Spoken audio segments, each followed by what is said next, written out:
నమస్తే మిత్రులారా, నేను మీ శ్రీనివాస్ చౌహాన్ అడ్వకేట్. మిత్రులారా, ఈ బుక్ చట్టపరమైన సమస్యలకు పరిష్కారాలు అనే ఈ బుక్ మనం రాసిందే, మనం అనువాదించిందే.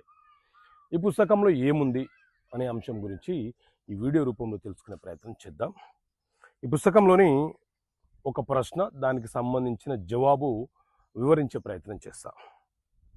ఒక వితంతువు తన భర్త నుంచి వచ్చిన ఆస్తి అమ్ముకోవచ్చా? వితంతువు అని అంటే భర్త చనిపోయిన ఒక మహిళ. ఆమెకు భర్త మరణించిన తర్వాత ఆమె పేరు మీదకి ఒక ఆస్తి వచ్చింది అనుకోండి. ఆ ఆస్తిని ఆమె అమ్మే హక్కును కలిగి ఉంటుందా?